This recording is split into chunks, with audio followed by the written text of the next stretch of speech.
Hello, good evening, and welcome to the Lower Leagues podcast with me, Alan, Max, and Dan. Good evening, gentlemen. How are we doing this weekend? It's been a little while, hasn't it? It's been a little while. It's been 2 weeks, isn't it? Been two Yeah. weeks. How are you doing anyway, Dan? How are you doing? I'm all right, mate. I've come back refreshed. A week away in Cornwall. What was? I think I said to you and Max, I just love that part of the world. I'm not going to swear tonight. It's the only swear word.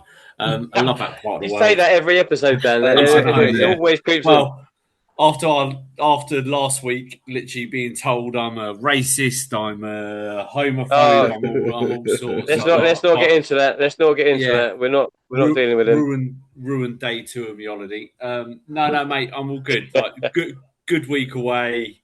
Like, yeah, love that part of the world. I'm a cider drinker, and I so love that part of the world. Back to it. Got a game tomorrow. What I am so overweight for it is unbelievable. Yeah, got to run out tomorrow night at Flitwick. But yeah, no, all good, mate. All good. Are you home or away tomorrow?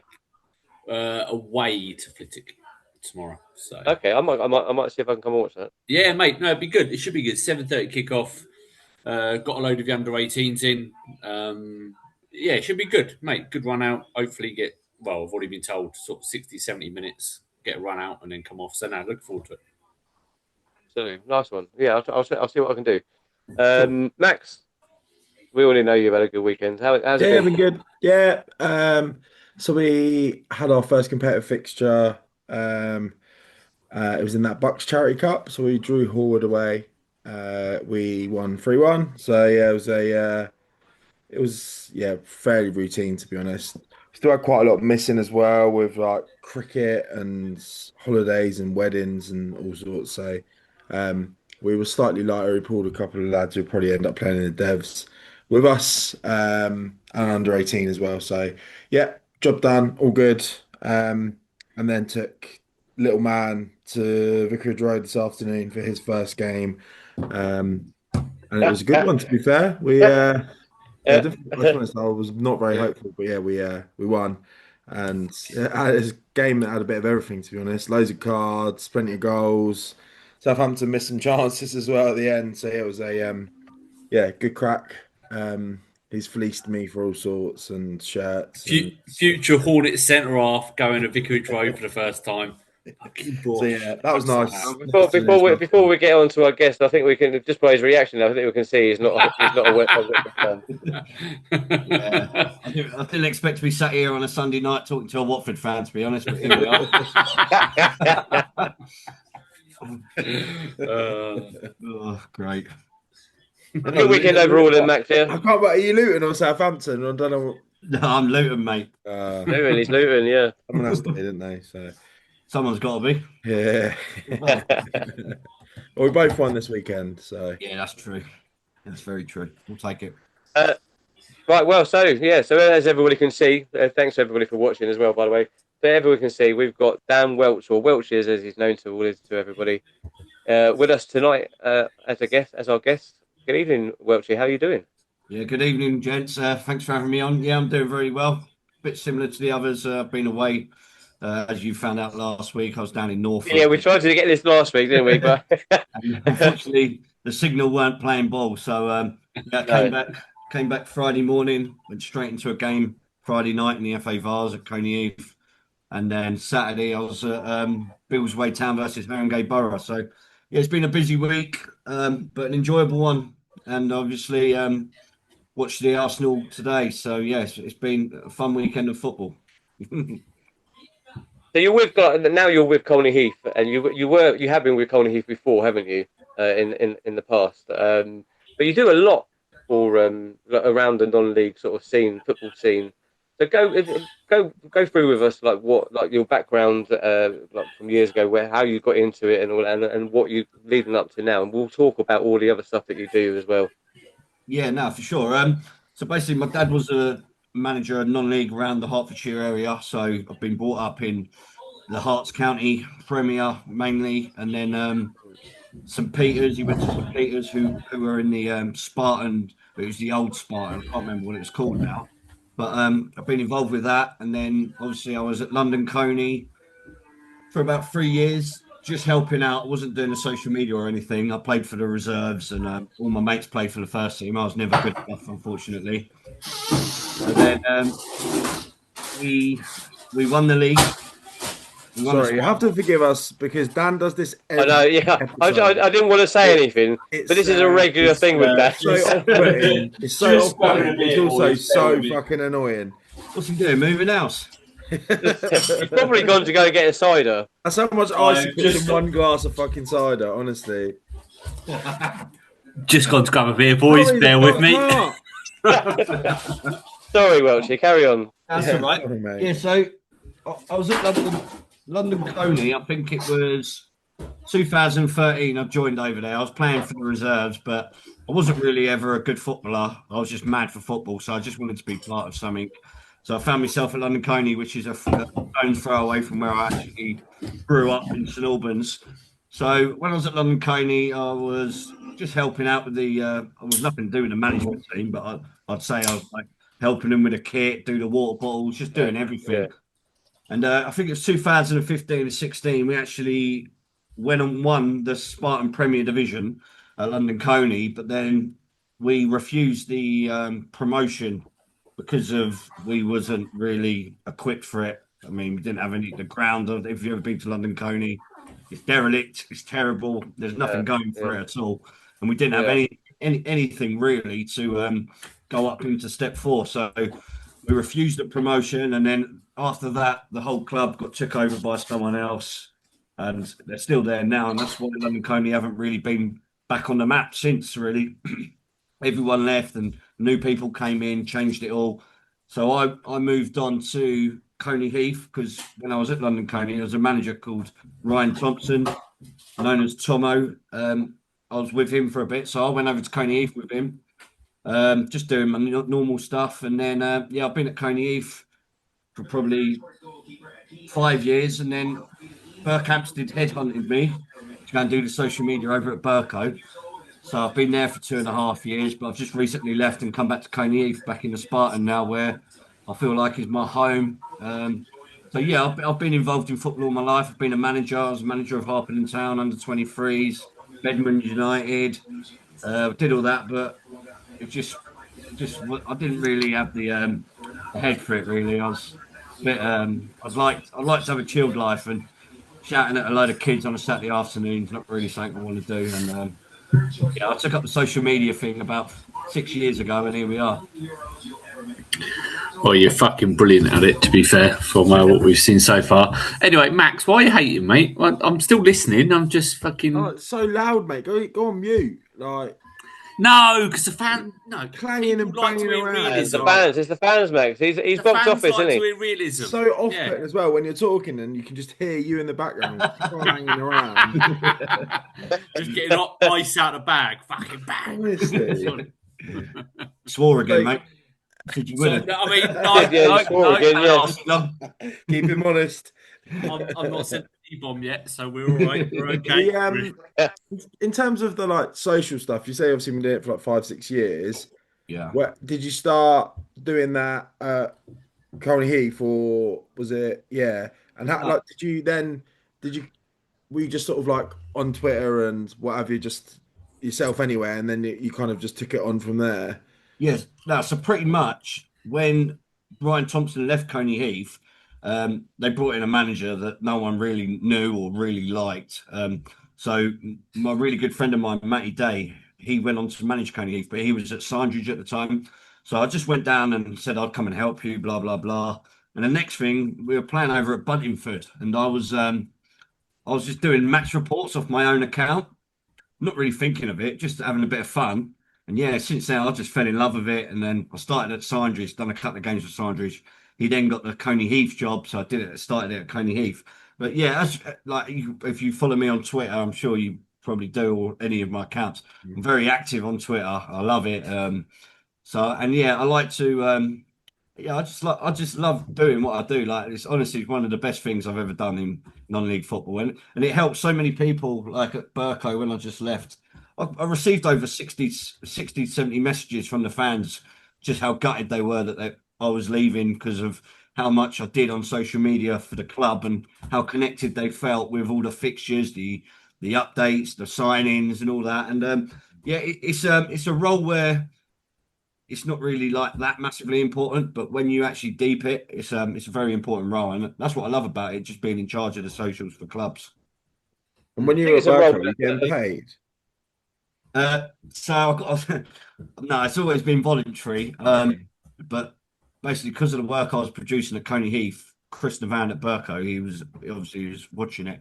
So he called me over to Berkhamsted. So they were paying me like £200 a month, which Okay. I didn't really want it or need it, but Yeah. I was happy to picking it up. And then obviously they got promoted to step 3, which meant like the closest away game was 2 hours. Yeah. 200 quid. I mean, it was just going on the petrol anyway. So, but yeah, I love doing it for voluntary. Like I could have stayed at Coney Heath. They were offering me more money and that. But no, it was not about the money. It's about the enjoyment for me. And yeah, and now I'm back at Coney Heath. It allows me to do both, which I was just saying to Alan beforehand that my daughter plays every Saturday morning now, so I can do both. So it's just perfect for me, and it just keeps me involved with non-league football. Isn't it amazing? We talk about the money in non-league, and there's someone getting paid to do the Twitter account in a non-league. Like the world's gone mad, but I absolutely love it. Absolutely love it. To be fair, You're being paid more than most Step 6 players. That's what I love about it. Yeah, no, but to be fair, there's social media people out there earning more money than the players because what's a football club now without social media? Yeah. Who actually knows anything about your club if you haven't got social media? And this is what I've told so many people. Yeah, you can have people doing it, but if you don't have someone doing it, no one's going to know anything about your club. When I was at Berkhamsted, they were averaging 150 people a week through the doors. And just from me in 2 years, I broke records, attendance records, time and time again. I've got the whole of the Berkhamsted community down. We had everything, and it was just all through the work I did on social media, and that's the difference it can make. And now Berkhamsted, they're getting 400 people minimum a week. And so in the space of 2 years, I'm not saying it's all from my work, but it's a lot of 80% of it is from the work that I was producing, which has now brought the whole of Berkhamsted community down into the club and watching their home games. And that's the power of social media. So I understand, people just looking after a Twitter account. It's a lot more than that. I wish it was just looking after a Twitter account. Berkhamsted, it was a full-time job. The amount of stuff that they had, everything had the ladies, the 23s, the youth, all had to go through the same account. And if I was just looking after the first team, yeah, fine, whatever. But if you want a club to be as big as they can on social media, it takes a lot of time. So some social media admins do get decent wage, but like I said, it weren't the money about me. But Berkhamsted's an hour trip, half hour there, half hour back. So the 200 quid just helped me. I don't know, just get to some games. But 9 times out of 10, I was travelling down to Plymouth on my own in the car. Probably cost me 120 quid. But I did it for the love of the job, not because I was earning money, which in hindsight I wasn't earning anything. I think that's what some people don't sort of really see, do they? They don't sort of realise that there is one or two faces behind these accounts for these clubs. It's not like the managers doing it. It's not the coaches doing it. It's someone like you yourself, that's doing this, and they don't realise how much work and how much effort you guys have to put into it. Was this the reason why? Because obviously I'm part of the WhatsApp group that you created. For all of these people that within these social media sort of setups and all of that. Is that the reason why you started that? To do that? So because while I don't comment and do much on it, I do get a lot from it. I get a lot of information from everybody from it about things that are going on in and around non-league. Because obviously, being a Farnborough fan, it's easy. It's a good source of information for me. Is that why you created that group? Yeah, no, for sure. I created it because when you look at a football club and you look at someone that runs a social media, you're not really part of the team. Or some people like Coney Heath, they bring me in. You're not really part of the team, and you're not really part of like the committee or the board. You're just in the middle. So I always found, like with me, I can make friends and talk to anyone. But I used to come across social media people who would just sit there. No one would say hello to them. No one would say thanks for whatever you do. It happened after about a year. I felt like we need a group of people, all of us together, because it is a lonely place. People just think like you're sitting there watching, but you're part of the club. You're reasons why this club's doing well off the pitch. But it doesn't really, no one really understands that. So I made this group just to get as many people in there as we can. And I think we've made the group, it's like an empire now. You've got to play people from all over the country, people. Yeah. It's just crazy. And we're all in the same boat. So like we can share information. I've learned so much. I couldn't even make a graphic before I made that group. But Yeah, now yeah, since I've had some like people like that, Morton, who works for fun and like you see his graphics and you just think, wow. But with us, like we all give each other, when you post a graphic in there, we'll all say, yeah, good, and like, give yourselves encouragement. Because sometimes you can work 3 hours on a graphic, put it on Twitter, and it will probably get 50 views, not one like and not one repost. So yeah. what are you actually doing? So this group, we've come together, and then if you've got to share something, like everyone's going to say how good it is, or you can get feedback from some of the good people and say what else needs to be done.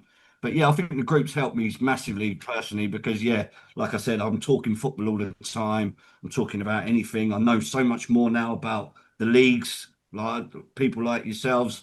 Like I wouldn't have known anything about that football, the levels of the some of the teams that are at. So it's been really helpful, and yeah, it's something I'm really happy that we've done. Yeah. No, absolutely. Yeah, like I said, I found it very useful, especially like you, like with graphics and also Yeah, just getting information about teams in that are in like the yeah, division that Farnborough are in, about what player movements and stuff like yeah. that. No, So it's yeah, no, brilliant. it's been really helpful, and like you said, it's been helpful for everybody that's within it, and we all obviously Yeah, no, it's everybody definitely yeah, loves it's the like a fact that little you've done it. family in there, isn't it? So Yeah, yeah, you can tell you've got some people in there that probably haven't got many people to talk to, and yeah, like not going to drop any names, but I know there's a lad who does the Southampton area. He doesn't have it. No one really talks to him about football. He hasn't really got. I know this because I messaged him privately. But that group has made him come out of his shell, and you could tell from the start to now he's very more active. He'll get involved. He'll yeah. start conversations. And 2 years ago, I guarantee you, he would have just gone to football, gone home, and probably wouldn't have spoken to anyone. So in that way, yeah, I feel like it's really helped out quite a few people. Oh, Alan, absolutely. is old is who's the lad who does it in Bedfordshire? Leyland, is he in that group? Like I threw him out. Oh, Yeah, I think okay. he was in it at one point. Yeah, Okay, let's move on. No No, problem I ain't at all. having him in that. I used to wake up every morning and he would be messaging the group at 4 o'clock in the morning. And I said, nah, it's not running anymore. Like Yeah. asking, he follows us. He follows us. yeah, he's a nice lad, but I just couldn't deal with it. Yeah, But no, yeah, we fell out. We fell out. So basically, he wrote on one of my tweets off a an unknown account. So I checked it. The only one he was following was himself. So he shot Oh, himself in the foot, and yeah, I called him out on it, and he left. He left the group, and he's never returned. But he's doing quite well now. I quite yeah, like what he's doing with the Hearts, Beds, and Bucks things. But it was just one of them things. Like, he's done nothing to me personally, but when I'm waking up with my phone light going off at 4 o'clock in the morning, and he's just messaging the group, it really got on my nerves. Yeah. fair enough. Um, so well, no, and it's funny, right? So I was going to ask you, so like you look at it now that like every club from the shittest level of men's football right up it are all now almost spending more time on their social media than they actually are on because they see the impact of what it can do, paint the Yeah. club in a good light, gets the good players through the door. Hmm. Would you say there's like so in the Spartan level that's probably more important than ever because it's actually like paint your club in a good light, the good players who want the good dough will turn up and play. Yeah. Would you say it is as important now than anything else in a football club? 100%. I can tell you now, some players won't join clubs unless they've got a good social media. You know what these players are like now. If they're not getting their faces put on the Twitter for scoring a goal or something, they won't be interested. I've known a couple of lads They literally only choose the clubs because of the social media. How much 'cause it helps them in the long run as well. But yeah, if you've got a decent social media, it basically paints how good your club's run, in my opinion. So if you've got someone like myself who's constantly active, and you've got someone who potentially could be coming to Coney Heath, and they look at the club, oh yeah, they're active, they're putting their results up, they're doing posting the goals. That's a club I'll probably want to go to. Whereas you go into another club where they don't post or anything, to me, from because social media is so big now, it just looks like a nothing club. But it could be wrong. It could be the other way around. But when you don't know what's going on at a club, why would you want to go there? You want to go somewhere where it's very out in the open and everyone knows what's going on and how well they're doing. If they're doing well, but if they're not doing so well, they're probably going to find another club. But yeah, social media is massive. Yeah. Awesome. So, go on, Anne. No, I was going to say. I was going to dig dirty early doors, but no. Let's go in. Let's go in top. Well, we'll get onto that. We'll get onto that then. So, Welch, we've asked you on here because obviously you've got a lot of experience within the Spartan League, and as a lower leagues podcast, we've like the last few years we've been primarily on the North Bucks League, and now with Max and Dan going into the Beds County League, we're going to start going into that. But we also want to know about a little bit more. Between us, we've got a little bit of experience in the Spartan League, but you've got a lot more experience than us. So, well, according to these guys, I've managed almost every team in the Spartan League apparently. But no, no, we never I've said managed, mate. that good. We're Just saying picked up the tracksuit.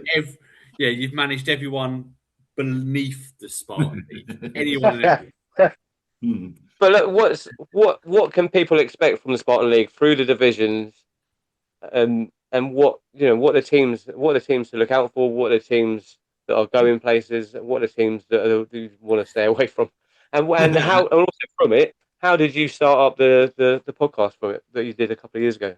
Yeah, so like you said, I've got quite a bit of experience in the Spartan. I've been in the Spartan for probably 10 to 12 years, constantly. I know everything about everyone, really. I'm very good friends with probably 90% of the teams, the managers. I've got a really good network of managers.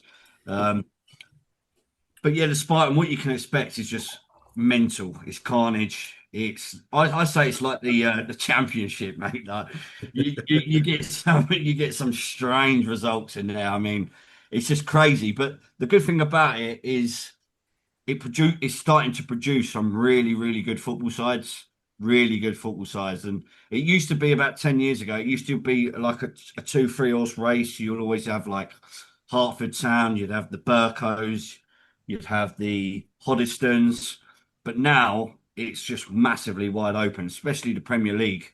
You've got teams, the money is going down, filtering down a bit, which in a way, I mean, you get the teams like Kings Langley and that, they've got the budget's ridiculous and they're getting thumped every week. But then you've got teams with a really good budget, but they're putting together a really good side like Biggleswade United. That they'll be fantastic this season. I can't see anyone touching them, to be honest. But yeah, that's not Brett's side, is it? That's No. That's Biggleswade Town, isn't he? Yeah, it's Biggleswade Town. Yeah, that's what I was trying to understand. Yeah, sorry. Yeah. Yeah. Now you've got three Biggleswades. You've got Biggleswade United in the Spartan, Biggleswade FC, and Biggleswade Town in the Southern Division one above. Got you. But Biggleswade United, they're owned by the who's the Spanish? Yeah, Gillian Balaguer. Yeah. So, Alan's personal friend. Yeah, I met him. Yeah, well, I was with the ladies' team there. He's a nice bloke, but he's not necessarily pumping money into it. But what they're doing now is they've Kane Doughty, the manager. He's really, really good, and he knows exactly what he needs to get out of this division. They fell just a little bit short last season, but this season, I'm pretty confident they will probably. I reckon they should win it outright. But they're a massive club. They get probably 200 fans. They probably have everything that could possibly go up one of the teams. But then you get a lot of teams in there that I think Ardsley Town conceded 22 goals now in 4 games. Seen that. 22. You say 22 goals? Yeah, we lost 6-0 every game. 3-6-0s and no, it's definitely 3. They've been hit for 6 3 times in a row now, but one of them was in the Vase. but this was in the league as well. They've played two, one lost 6-0, and I think 4-0 or something like that. But yeah, teams like that. But they were really good last year. The manager left to go to Northwood, took all the players, and now look at them. They're got a load of kids there. But that's the thing with the Spartan is you can have really good teams in there, but when you're doing really well, it really does attract the leagues above, and you haven't really got a leg to stand on if one of them clubs at step four come in for you. And that's the only thing with the level of step five. I think a really good team could be doing really well one week, and then within 3 weeks they could be completely done because everyone's gone. But that's the level we're at, unfortunately. But now you're seeing, especially this year, the money. The clubs are paying players probably more than what some of the step four clubs are in the Spartan Premier Division. I know that for sure. I mean, one of my mates is at Kings Langley. He's picking up very good wedge. Well, he did get 30 odd goals last year, but he was able to turn down offers from higher up because he was getting the same or more money playing in Spartan. So that's I don't know if it's a positive or a negative. What do you guys think? The money filtering down the leagues. I think We've talked about we this followed before. it. We followed it last year with like Welling, where they were like running away with the league, and then Brett leaves Welling, all the players leave, and then they fucking struggle to survive, basically. And it's like you look at it now, like all of that team that were in the Spartan Prem are now pretty much at Biggleswade in step four, and I presume they'll do all right. I mean, already like the striker he had at step five is already bagging goals at step four. Yeah. So what he bewilders me because he does not look like he looks like me. He does not look like he's fit to, but the man seems to bag goals. From all over. So like it does seem like wherever the money is, that team will do well for that period of time until the money runs out, and then it's wherever else. I suppose it probably depends on, like, I thought a lot of it probably comes down to travel, don't it? How much more are you getting at step four to offset the fact that, Spartan, you're not traveling too far, are you? Like, but you get to step four and you're going a lot further afield. And are you getting the money that then warrants the travel is probably one of the biggest things for people. If you can get paid similar money staying in Spartan and you're going to bag loads of goals and you haven't got to travel as far, like unless you're a young lad and you're trying to work your way up through the levels, if you know that you're a step five, step four player, I think if you're going to get paid similar money, then I kind of get why some lads don't want to play at step four and want to play at step five. They're going to pick up the same sort of wedge. Yeah, no, I agree. What I was going to ask is, what everyone talks about good money. Like nowadays, you hear rumours. What is good money? Because I know, like Welling did the documentary, and I know they adamantly claim it wasn't true, but they signed a lad and it was £500 a week. I'm sure it wasn't. But what is it realistically? But the top earners at step five, what are they actually earning? You get around about 250 now, I think. I know a couple lads on 250. You've got budgets of £2,000 a week in that division now. I won't name them because I'm quite close to them. I don't want to throw them under a bus or anything. Now fuck it. Don't, the new Dunstable, they're just under. Yeah, I've heard they're paying well. Just under £2,000 a week. You've got Biggleswade United, which will be probably 1,500. Potton probably 1,300. Kings Langley well over two. And they've got PJ Christie, and like my mate I was just telling you about, Louis Collier, he got 30 odd goals. And they're going to get thumped 4-0 by Dunstable yesterday. So this is what I don't like is teams chucking it at it and not really doing anything with it. Because what's going to happen is there'll be a change of manager, the budget gets pulled, and then the club's probably wasted 10 grand for I don't know, a couple of months' work, and they haven't got anywhere. But it's happened a few times. I remember we was in a 2-horse race with Tring Athletic, Coney Heath, when we had Tomo, and we basically beat them at home, which put us up to 6 points clear of them. Bang! The next day, budget, gaffer gone, budget gone, players gone, and Tring ended up mid-table just because they lost that game. That's what I don't like to see, and it does happen quite a lot at this level. It just seems so easy for that to happen, though. Even at step five, it just seems so easy. Is that because, like, the whole, especially with players, the contract situation that they're under, it's just too easy to get to cancel them, to get rid of them? Yeah, no, 100%. this is what I'm saying. Players now they want to play with their mates or they want to earn as much money as they can.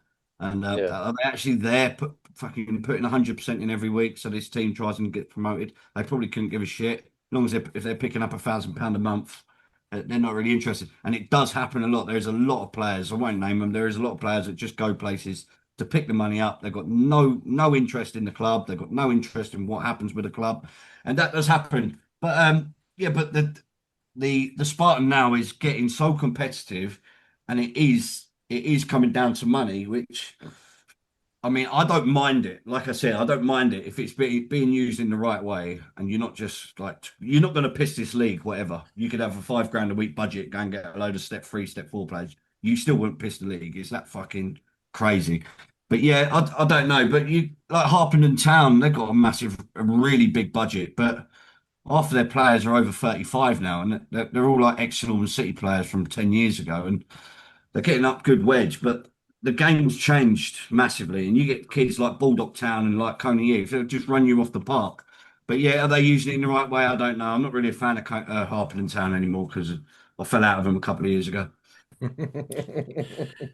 So obviously a new team to that Prem is one we've sort of followed on here. We sponsored a player from last year's Newport.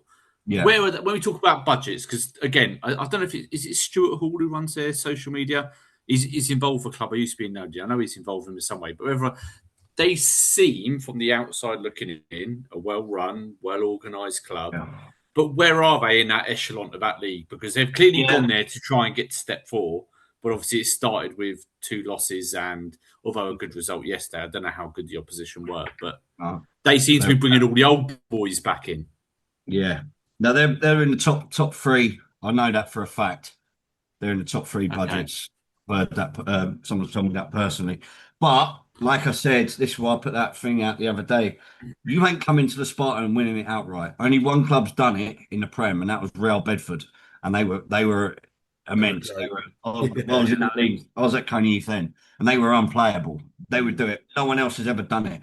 You cannot move to our league and just go and win it outright. You can splash it, like I just said, you can put as much money in it as you want. It ain't going to happen, and it isn't a easy step to come across to get up step 4. That Newport Pagnell probably had a better chance staying where they were because you're not good. Yeah, 100%. You're not going to cut. They won't come in here and tear it up and you've seen from the results.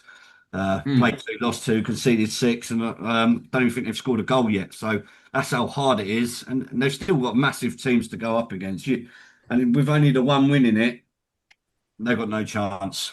Through the playoffs, I don't even think so either. But I know they've signed Kieran Barnes now, as we discussed. I mean, he could probably take them up a level. They've got that Jake Watkinson. Yeah. Oh yeah, we sponsored. So sponsored. I know what Oaks. He used to be at Dean Zanger. But again, he's done all right at Newport. But you still sort of go. There's other strikers in that league who are bagging. I mean, what did you get last year? 24, 25, Alan? I think we worked out. We were like, it was us that got him to that level. But no, it just seemed like they're bringing back all the old guard from the FA Vars days. And again, not being someone who's played at that level, but you always heard people sort of say the UCL's a fucking slog. There's my third swear word. Like an absolute slog where Spartan was a little bit more, if you were Milton Keynes based, it was a lot less travelling, but obviously clearly the standard's still bloody high and Yeah, no, for sure. You got like Risborough Rangers as well. They're going to be up there. I just can't see. I can see Biggleswade United winning it outright. I really do. But then who goes up via the playoffs or whoever makes the playoffs? You could probably pick 8 to 10 teams. I believe at the minute. But as for Newport, like I don't really know them that well because I knew they were here before. I know them from then. But like you said, these old players that done it for you 3-4 years ago, they're not going to do it for you again. The game's changed massively, especially in the Spartan. You do get these teams. You probably turn up and think you're going to run them over, and it doesn't work like that. And to think I think me and Dan thought at the beginning of the season, didn't we, Dan, that Newport would do really, really well, and then we were quite surprised at how badly they started. I'm not, because you look at they play Biggleswade, what you've just said, that you fancy them to go and do it. I know they've got Risborough Rangers tomorrow, so that'll be an interest. I just felt like you look at the players, and again, fucking hell, who am I to say who's like these players are good enough to go do it. But you looked at the lads they were signing it, and you got an understanding that the money they pay is okay. They're going to be, and I thought, okay, maybe they can come back and not rock. I know I joked day one of the season. Here we go, title winning side. That went to shit, but like it felt like they could be a team that could go on and do well, and they're set up for success. But as you've rightly said, Welchy, is there's Yeah. like, how dare you turn up to think you? But what's it like now? So I think back to, again, I never played at step 5, but like steps, I've had mates and that who have played a lot higher, and they always talk about non-league is get it wide, get it long, playing areas. Is that still what step 5 Spartan is? Yeah, for sure. Like, I don't think you. I mean, like I'll go back to Real Bedford. They're the only team that came to the division, played football, and completely killed you playing football. You can't do that anytime. And I'll give you a prime example. For Newport Pagnell losing 2-0 to Wormley, Wormley won't even be in the top 10. That's a fact. And that's how hard it is because like, I know it's only at very early days and whatnot, but you would expect with Newport coming over with all the noise that they want to do this to get promoted straight away, and you're going to lose to Wormley Rovers. That just sums up how mad the Spartan is, because I'm telling you now, Wormley they beat us 1-0 a couple of days after, but we're not exactly pulling up trees, and we only I think we've got the very smallest budget in the league. But yeah, that's how hard it will be, and going to teams like that, it's going to be very hard for Newport. But footballing wise, it's always been just keep the ball away from your net as much as you can and playing the other team's half. And it's very much the same. Most teams have got that horrible striker up front who's just going to run through you, fucking snap you in half, push you over, do all that, and then you get a couple of big centre halves, and everything else is just bang, try and go for it. But love it. See, Max, fuck this county league. Oh, we're going to play out from the back. No. Sorry, my swear word pot's gone. Max, I fucking told you, you can't do it that way. I never said fucking that it wasn't get the it long. case. Well, Get it inadvertently, Welchy has Let's say- literally just described the Dan McLaren, Dean Zanger era of football. Mate, Yeah. this is why I joke with people now. Like, one day, not yet, 5-6 years down the line, I'm going to be a good non-league manager because I don't buy into this modern day shit of no, fucking get it fullbacks, get it in areas, as many corners and throw-ins I can win in the final third. That's how we're going to win the game. None of this fucking max ball, like fucking inverted fullbacks. The way I see it, the way I see it, and the way I describe it to anyone, if you're playing out from the back at step 5, your two centre halves will be playing a much higher level. Yeah. At step 5, you don't have any ball playing centre halves. They're just there to head, kick, and fucking snap people enough. That is it. If you find yourself with two centre halves that can actually play ball and play it around the back, they won't be there. They won't be there long, because that's when you go up the leagues, or unless you are playing them good wedge. But I'm telling you now, the goalkeeper will play it to the centre half. The centre half looks up and he pings it in channels. There's none of that crap, because it's just not going to happen. You look at the pitches and that, you can't play football on fucking pitches in this league. You've seen the state of them even now. I mean, you think in a couple of months' time, you try and pass the ball, it gets stuck in the mud or falls down a fucking rabbit hole. You can't play football at this level. And I'm telling you, as I said, the best way to describe it is if you're having two ball playing centre halves, they won't be playing at that club for long, because that's what they want up, and they'll be going up there if they're good at playing it. I mean, you can have two centre halves trying to play football, and you know what I mean, you do get that. But if you're playing that philosophy, like Real Bedford, their two centre halves were fucking unbelievable, and they're still playing now at step 3. Adapt or die. They're still playing now at step 3 for the same. So they're a good point to come on to. So they're like my local club. So when them coming up and their time in a Spartan, budget-wise, were they miles above everyone else? Silly, yeah. $5,000 a week, I think, in the Spartan. Fucking hell. Oh, yeah. It's interesting, like, it's the same manager, isn't it? The same manager. Yeah, Rob Sinclair, yeah. Well, all the way through. No, he wasn't the one all the way through. There was someone before him. Can't think of his name now, but Rob took over when they're in step 6. Oh, I think okay. a few games into it. Trying to think of his name now, but yeah, Rob Sinclair. I know him personally, and I mean, he's had a fantastic football career in a pro level. Is he? Because Yeah, he doesn't. Again, I'm looking at it from a social media lens, right? You only see it through there. yeah, He, yeah. he doesn't fit your typical football No, manager. yeah, you're right. But yeah, he's played for the likes. I think it's like Peterborough and stuff like that. Oh Luton, shit! Fair enough. Stevenage, Oxford. Yeah, he's played really good level, and obviously he's come. He was down. He was playing for I think it was Ainsbury United or Ainsbury Rovers, something like that. Rovers, yeah. And who's the Mark Duckett? Mark Duckett was the manager, and he was still playing. And then obviously Rob went into management. But yeah, if you watch Real Bedford play and what they were doing at Step Five, it's like what we were saying that doesn't happen. They were doing it, no matter what But no matter what the pitch was, they had the same philosophy. And the link up play, the pattern play was ridiculous. And I watched him so many times at step five, and they could have been playing step three then. But I say, was it because of the standard of? Was it almost you bring in step three, step two players to play at that level? Is that why? So what I'm trying to say is it coached or is it actually the level of player they had was so much better than No, everyone else? definitely coached. If you Rob Sinclair, what he does, what he did with them team, what that team still is now, it's unbelievable. He had a centre midfielder, Drew Richardson, he used to play for Luton, but come out of Luton and then fell into Real Bedford.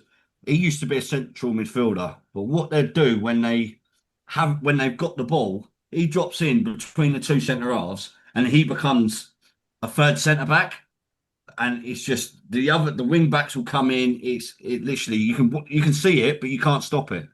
You can sit there and tell your team as much as you want. This is what they're going to do because Burko went there and we got thumped 4-0. We were top, they were second.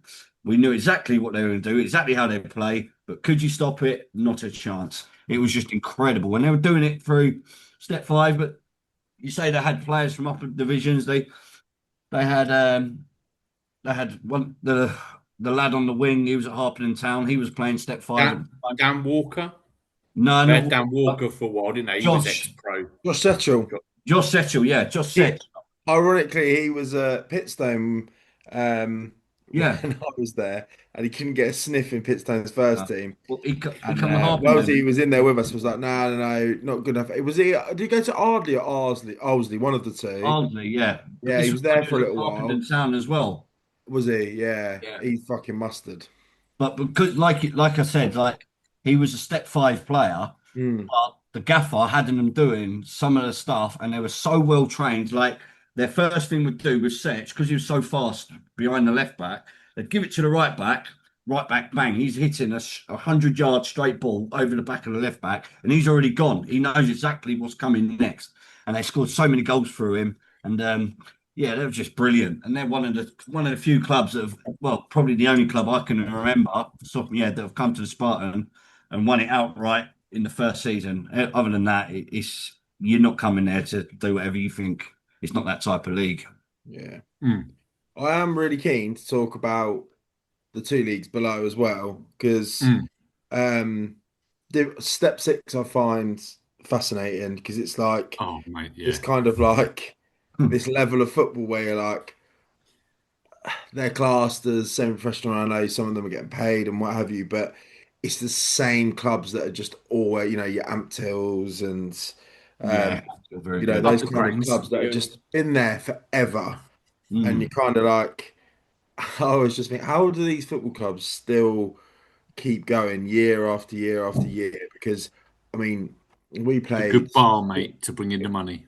we played New Bradwell pre-season, Yeah, and they weren't bad. They were all right, but they beat um, Raiders Lane yesterday. yeah, Step I four. saw Yeah. that. Yeah, it's a big result, but you just I can't look at it. I think they're not the lads that are playing. They're not that great, and it's No. like, how are these boys like Mm. getting paid to play football? And the majority of them aren't that fans, and I know they're probably not getting paid a lot of money, Yeah, but But I it's think true, though. You're the right. It is fascinating that, thing isn't it? about step six is as well that they obviously they're looking to expand it next year, and it will go to two leagues, and you yeah. think. The level of football that's already there at the minute isn't that great. So, do we need two leagues of that standard? Yeah, Um, no.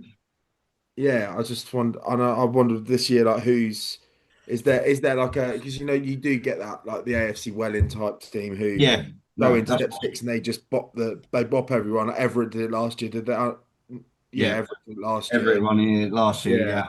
But this year, I know exactly what you're saying. This year in Division One, it looks like it is a open league. No club is doing what we've seen previously with AFC Welling and Everett Rovers.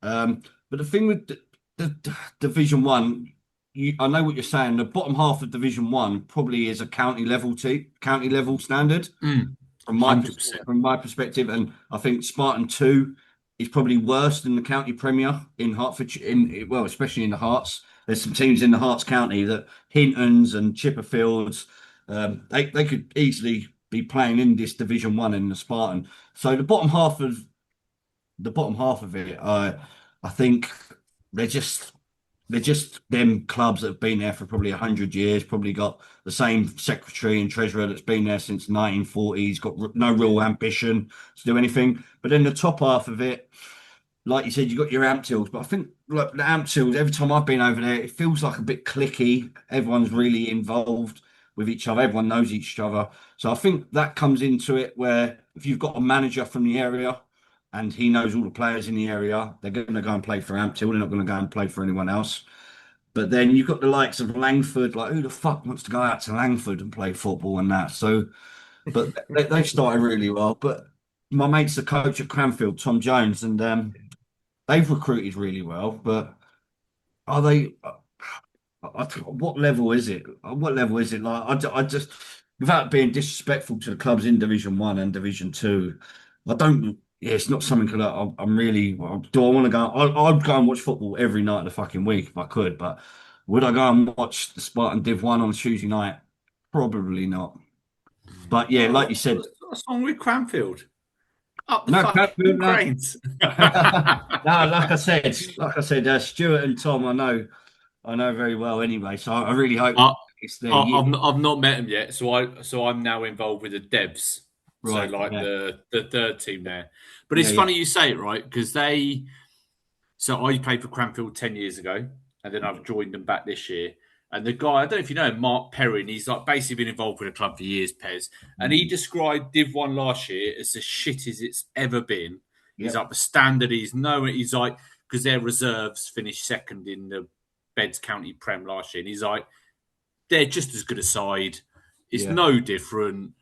It's, yeah. And he didn't allude to it, but I understand last year there was around £10 a point per player or something around that. And he basically went, we paid £10 a point this year, finished 12th. We didn't pay last year, we finished 12th. There's no different. And it does seem like, although I did see, funny enough, a player they had last year is now playing at Newport and is their new star number 10. But like, it just feels a bit like people, when you look at their squad, they played 50 different players last year at that club Shit. throughout that season. And they started the season unbelievable when they were bang Yeah. average, if not rubbish. And it feels like a league where players clearly jump and mix between teams so bloody much. But is that because in Division One now, the budget wise, there's not a lot going around between the clubs? Or some clubs are paying unbelievable. Yeah, Does like, it feed down them or not? Because like step five, you Obviously, there's last time we money had like thrown Welling around, and Bedford. but is it? It doesn't filter down to step six. Or but then sometimes it filters down to fucking step seven, and some clubs are paying. yeah, well, that Redbourne Rovers, Yeah, brand well, new. they paying money. Yeah, they got £3,000 a week budget. The gaffer's on about. And there was Max 6 weeks ago. Who the fuck are Redbourne taking our place in the Spartan League? Who are they? They've They're a got There's fucking two county Red Bulls. team. We're actually playing Red Bull Redbourne. FC on Tuesday. Redbourne FC are just, we played them in a friendly, just a load of little kids, literally just come out of academies. Redbourne Rovers are the new AFC Welling. They've literally signed most of the AFC Welling lads, Scott Bridges, Jack Woods, Yeah, I've seen Duncan them. Cully, the gaffer. I think he's on about £300 a week or something like that. I'm hearing a lot of rumours, but the ground sharing at Leverstock Green, Yeah. so they're really going to go for it. And they're a team. But this is what I'm saying with Division One this year. I don't think you've got that. So if a club was ambitious, like now, they could probably, if they get like £500 a week budget, if they could do it, they could probably get out that division. But like I'm saying, without being no disrespectful to any of them, I think they're just nothing clubs personally, and they're happy where they are. They don't want to go up, they don't want to go down. Yeah, the bottom half of it, I see it the equivalent as the Hearts County. I'm not going to lie, and it's quite bad of me being a Spartan like head case, but I've seen some of the games, and yeah, it reminds me that League Two, the Football League now. I know there's probably 8 to 10 teams in the Conference Prem that will probably survive in League Two easy, Yeah, but yeah, it's just absolutely. because of the one up and the if it goes to three up, three down, you'll see there's so many, and with that, I think the gap is massive. But with Division One, you probably get 2 teams, I reckon, this year with Amptill and maybe someone else that could probably cut it in the Prem Division. The rest of them, if they were to get promoted, they're probably in that Prem, probably become the whipping boys. But I don't know. It'd be interesting to see it. But for the Division Two, Redbourne Rovers, I put my house on it that they'll probably win the league by Feb. Because I I've seen said this their to Max, signings. I'm right? like, they've Go been on, Max. signing everyone. I've seen that, and then their names that I recognise. I'm like, fucking hell, they're going into Div 2.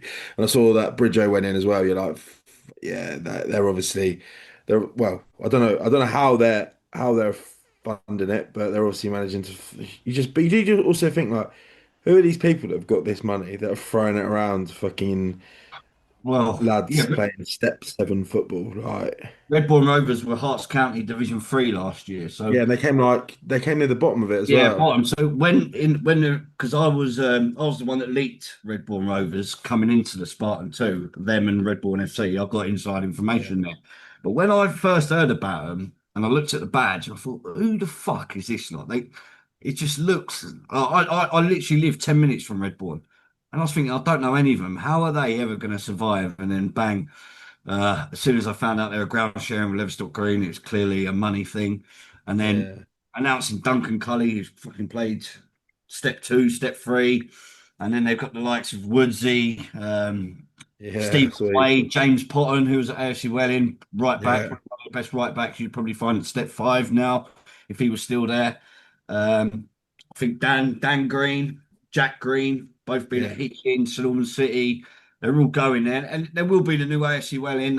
They will rump this, and looking at the Division One now, I think they'll probably do the back to back like Real Bedford did, like AFC Welling did. yeah. Uh, so I think they're going to be the new team to come up. But then, yeah, with the players they've got, they'll come unstuck again when they get to the Premier League. But by then, who knows? I was gonna say that, right. So is that the case? Is it the people? Because it seems like you're saying the Welling lads are going to Redbourne. Is it these lads basically just are fucking? Like I joke, I got a mate of mine who floated around non-league, and he called himself a mercenary. He was like, "I'm going to go where whoever pays me the highest money." He's floated around Banbury, Welling, Ardley, all of that. Are these lads like Bridjo and that? Again, don't know 'em, but are they basically mercenaries of like, well, we'll go where you pay us, we'll get you to step five, and then we'll fuck off? Yeah. Is that No, what it is? I think well, Scott Bridges, I'll use as an example. He was playing at Royston Town when they were step three, and he was the best player at Royston Town. And then AFC Welling come around, and all of a sudden, bang, he's dropped two. He's dropped two level. No, it was three or four at the time. And you're thinking, what? Like it was unheard of. He was literally he got Player of the Year at Royston Town, and then 2 weeks later, he's dropped down 4 divisions. So that was obviously a money move. But then I've later found out that he's very close to T, who is the AFC Welling chairman. So it's not they're just dropping down because they're getting the same money, but in a way, I can flip it. They probably are, because there's always a connection at the club Mm. as to why they're doing it. They're not just leaving their step three level of football to go and play there. They're doing it for a favour and probably because they're going to pick up exactly the same amount. But yeah, I don't. Well, to be honest, if Scott Bridges, what is he, 36? I can understand why he's probably playing at that level, but watch him so many times and he could easily be playing step four still. He's just one of them players that just hunts you down in midfield. You don't get a second's rest with him. He'll fight you, he'll do everything. One of them players. But yeah, when you do see him down here, it is probably for money, but 9 times out of 10, it's probably because he's got a best friend managing or running the club and something like Mm. that. So it is what you. It's not what you know. It's who you know. in this non-league level, especially at this level as we're talking about. Yeah, no, absolutely. I mean, what so going into like, could obviously like we said, and you've shown us, and obviously the people watching that your extensive experience and knowledge of the league. How did we'll touch on now on the podcast that you started, the Spartan podcast a couple of years ago. Yeah. How did that come about? And I mean, I listened to it a bit every episode that you did at the time. And it was really Mm. good. It was really funny. The way that you guys bounced off each other and all that, it was really good. And the knowledge that you guys had of the league as well, and the guests that you had coming Mm. on was really good. Was that something that you wanted to you wanted to do for to try and sort of help promote the league, and then how come why did it stop? Yeah, to be honest, regards to the actual league itself, like it's terribly run. I mean, I don't know if you've seen their Twitter. It's shocking. They're just a load of old people, really. So what I wanted to do was just share the light on the Spartan. The Spartan is absolutely unbelievable. I mean, for over the years, I could be here all night and say just some of the stuff that happens in it. But that all came around because, like I said, everyone loves to hear about the Spartan. Everyone wants to know what's going on in the Spartan. And with me, I know everyone in the Spartan. I had probably most of the managers on that I speak to frequently. I help out quite a lot with players, with loads of things. I've got such a good network of people, players, um, chairmans, everything that you can name it for a football club. I literally know I could go through the whole Premier League division, and I could probably name the majority of them. So when I was doing the podcast, it just felt right, and we had some brilliant people on. Sometimes pretty funny, sometimes it was pretty serious and quite deep and meaningful, and found out some very interesting stuff myself. But it was just two lads. It was just two I, lads. Right. sorry, I loved the Cranfield episode you did when the lad got sacked. Yeah, oh God, yeah. Oh, that was brilliant because I know then he got in trouble after doing it because he was meant to be at work at John Lewis the following day and he weren't fucking at work. So he did. Oh. Oh, it's fucking brilliant. It's so Yeah, good. and that's one of the few things. It was just brilliant. But I would love to have carried it on. But obviously, like Robson, who was doing it with me, he was doing Crawley Green at the time. Yeah. He I think he left the Spartan or something like that. It is very time consuming. Like you lads probably understand about this. We're all probably got families and whatnot. Finding the time to do it and editing, cutting, and getting it released. It's a lot of work, but it's something I really love. But yeah, like I said, you boys said you've listened to some of the episodes. They're all great episodes, and every single person's got a funny story about it. I've had James Beck, who's on there. I don't know if you know Becco, just a lunatic, just goes around, brilliant footballer, but he just gets sent off every week because he's just an idiot. He talks about a few times he got sent off. I've had Brett Donnelly. I was working with Brett yesterday for People's Way Town. I had him on it, and what a bloke he is! He's just a fucking head case. Like I don't even know what goes through his head half the time. We had Brett on here last season. Was it last season we had him? Yeah, he was Yeah, we had him on, quality. yeah. Yeah, I had Brett Great guest. when he was at AFC Welling. Yeah, he was brilliant. I've had Kev Christou, I've had Kane Doherty. Yeah, just all the good people in the league. Yeah, and I'm like very good mates with Jake Tabor, so I always used to chat to him when he was at Amersham, and like yeah, I just had a lot of people that were excited for me to get it off the ground and help me. So yeah, it was good, and yeah, I do miss it, but yeah, Uh, Alan's not going to ask this because he's prim and proper. We had Jake Tabor on here.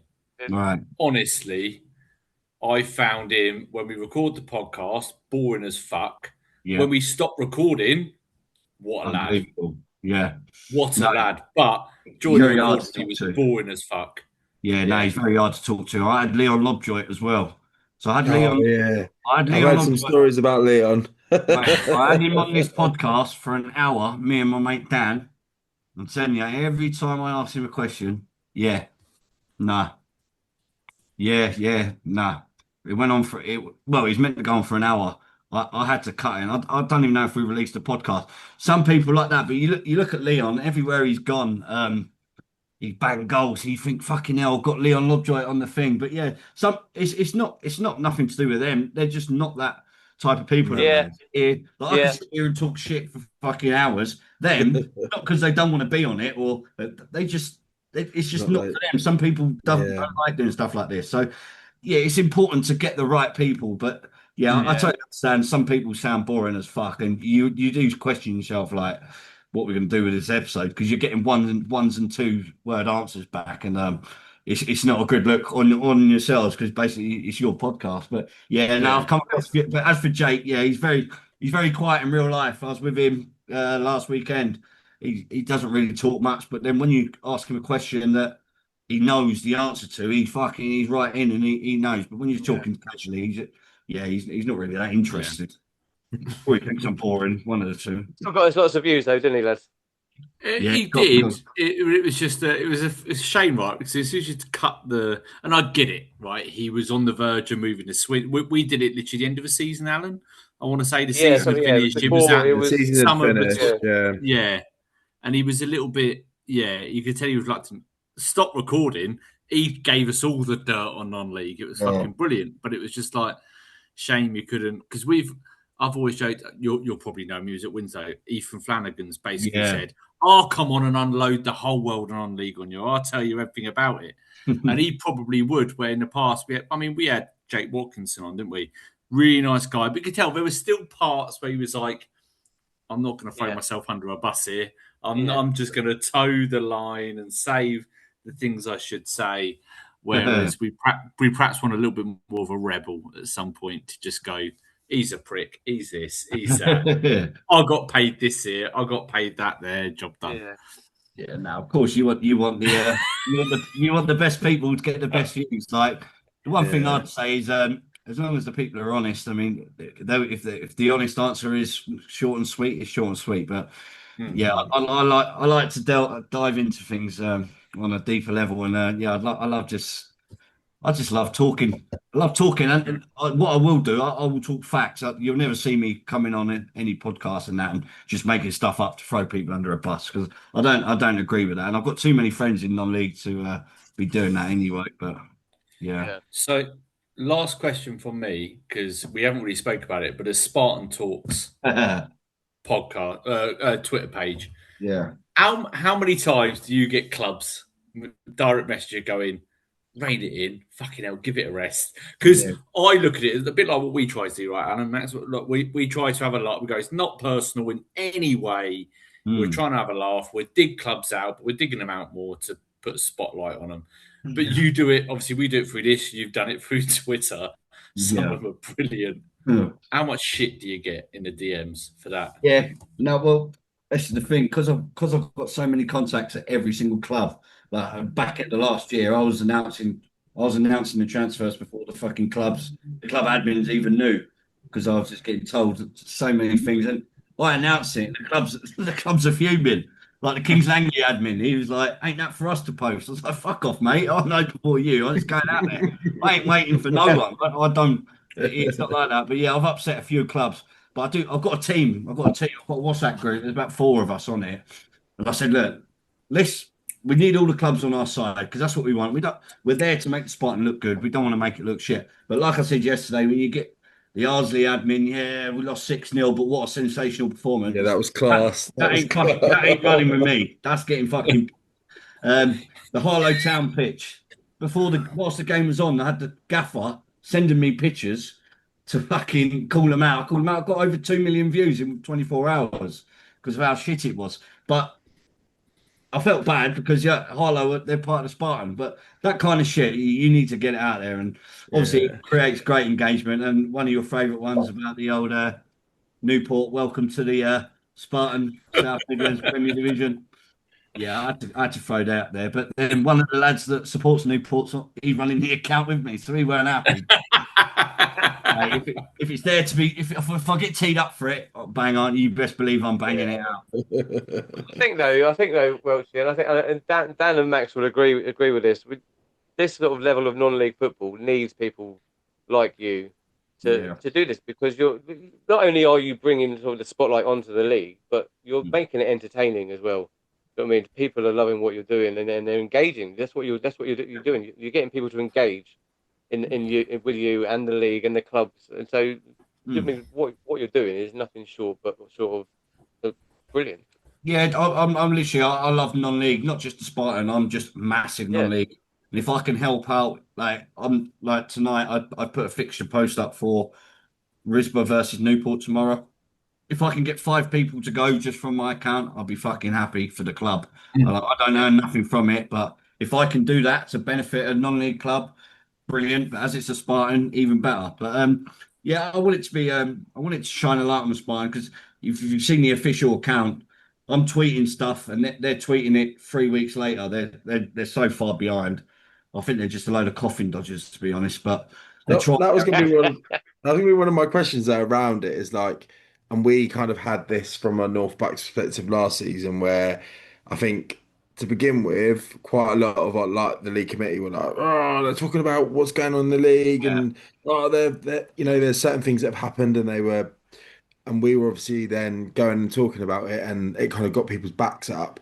Yeah, But eventually they sort of softened, and then they actually saw the value in what we were doing, and actually we were actually bringing. We were putting a spotlight on the league. There was more people yeah, talking about it. There was more, there was more on socials about North Bucks League, yeah. and yeah, even the secretary at the end of the season bought us all some beers to say thanks for everything we've done. No, So, I don't think so I'll we be were getting that like, though. so, They but had to put a statement out about me the other week. yes, this is what I was going to say. I saw they yeah, put a statement out saying Yeah, this is not an official. they But put a statement out. have, Yeah, have you ever had anyone reach out from the league committee to say, look, we've seen what you're doing. Like, is there any way we could work together rather than it kind of being like a push and pull situation where that like really they're stupid to not tie in with what you're doing yeah, and absolutely. work with I you, if that makes sense. When I was first doing it, they had 600 followers. I tweeted them like, "You need us more than we need you," and all this shit. And then Yeah. obviously, I was announcing stuff before they were announcing it, and they wrote a statement. I just thought from that, I thought, you know what, this ain't gonna work. Like you can come against us if you want, but we're Mm. giants compared to them. And like I said, without being horrible to them, that the Spartan committee, I think, probably got an average age of about 86. I don't even know if any of them have got a phone to pick up and ring. But Well, I actually, they came to our club when we applied to go into Div 2 this season, and a what club are couple of them you? came. Stutely. Yeah, just a small club in Leighton Buzzard. Just yeah, fucking. I heard about that. I've never even heard of you. Yeah, no, who fucking has? Who's heard of I fucking? know fucking Yes. 99.9% of the teams, but when I saw that coming to me over, I honestly, I've never even heard of you. But what happened there? I, You made my day. This is the best. no, I honestly, when Oh, Um, oh wait, just we still have lights. We don't have yeah. lights.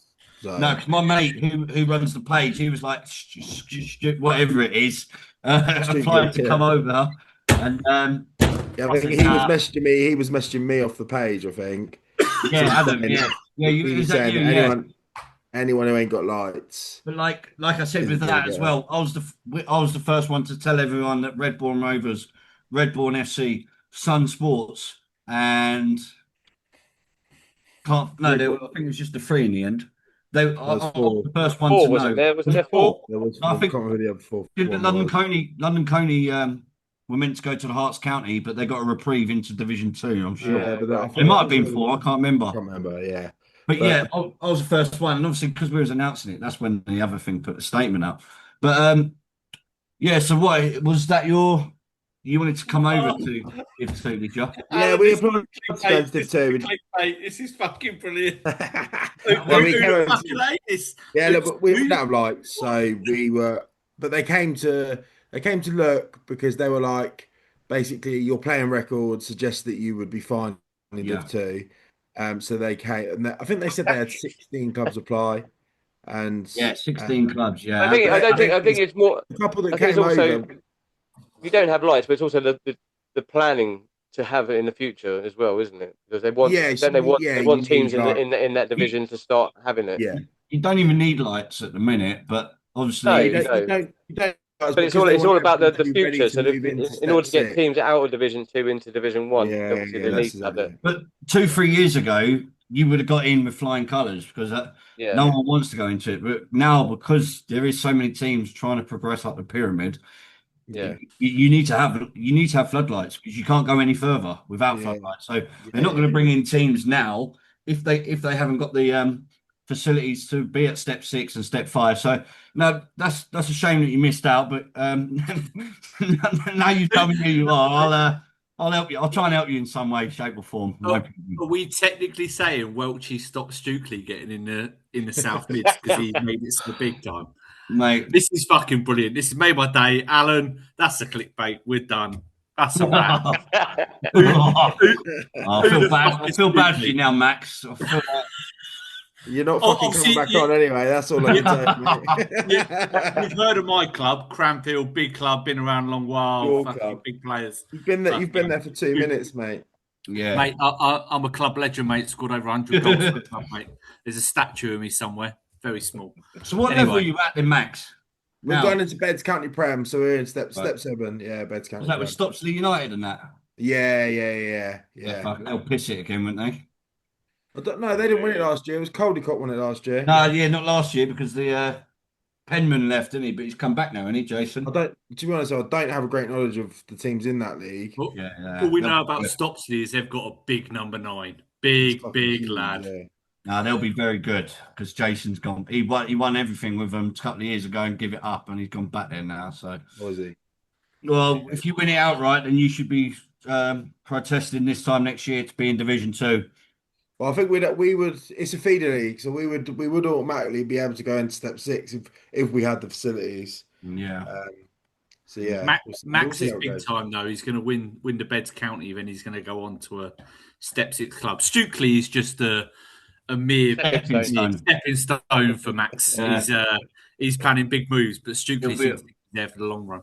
He'll be at Crawley Green or somewhere soon, I reckon. Yeah, I remember the name. Max Budgin, remember the name. That's That's a poison chalice, that is, isn't it? Crawley Green. Part of the Spartan soon, mate. As we've already discussed, Max is fucked any higher level because Max tries to play football.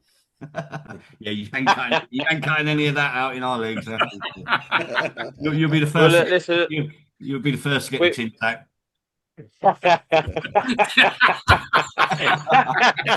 Fucking hell, you'll be DMing me for a job.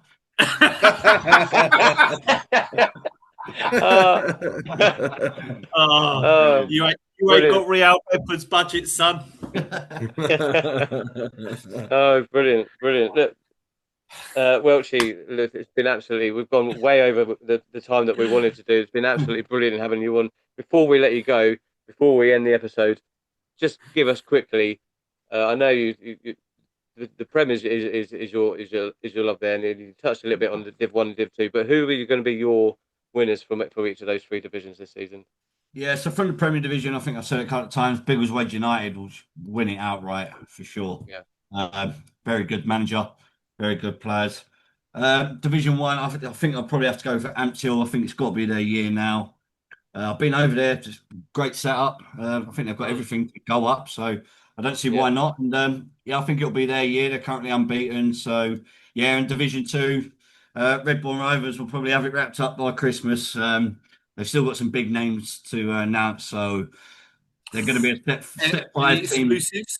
Any exclusives on? No, I haven't actually. But what I do know is now Jack Woods is there, the rest of the boys that he knows are all going to follow suit. Happens every year. He's done it at AFC Welling, but like even with the players they've got now, there's a lot of intent there, and I can't see anyone touching them. So yeah, I'll go Biggleswade United, Hampshire Town, Redbourne Rovers, and hopefully Stukely next year. Brilliant stuff. You remember their name now? It says it beautifully now. I've literally just Googled it as well. Small club in Leighton Buzzard. I thought you was winding me up, but no, you definitely exist, yeah. Sorry about that. I thought it was a wind-up, yeah. No, this is fucking golden. This is brilliant. Up the stew. Come on, the boys. Up the stew.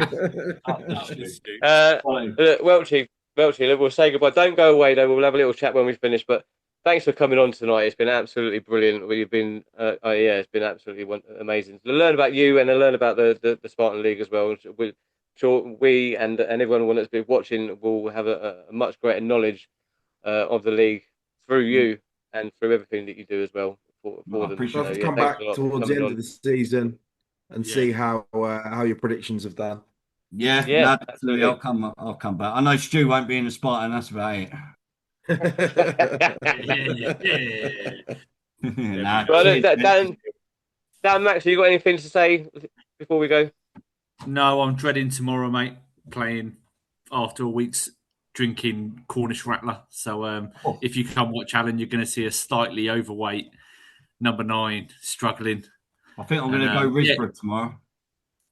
Oh, see, Yeah. I really want to go over and watch Newport this year, but like now I'm playing again, I'm going to struggle. But yeah, that was when I saw it was a Monday night. I thought, oh, I can get to that, but no, we've got a game. So Well, what I actually yesterday? So I'm going to say Newport 2-1. Jake Watkinson gets a goal. Well, I'm going to be live reporting off the Twitter page. So if you are up to nothing, tune in on the Twitter page, and I'll have live reports of Risborough versus Newport tomorrow night. Nice one. Brilliant stuff. Brilliant stuff. Right, that's it, guys. We're done. Let's say thanks. Good night. Thanks for everybody for watching. Cheers, guys. Like and subscribe to the channel. Don't forget to do all of that stuff for us. And we'll be back soon with another episode. Dan Welchy, thanks a lot for coming on. It's been Cheers. absolutely brilliant. No, appreciate it. And guys, say good night. See you Bye, later. guys. Yeah. See you all soon. We'll be back soon. Don't forget to like and subscribe. See you all soon.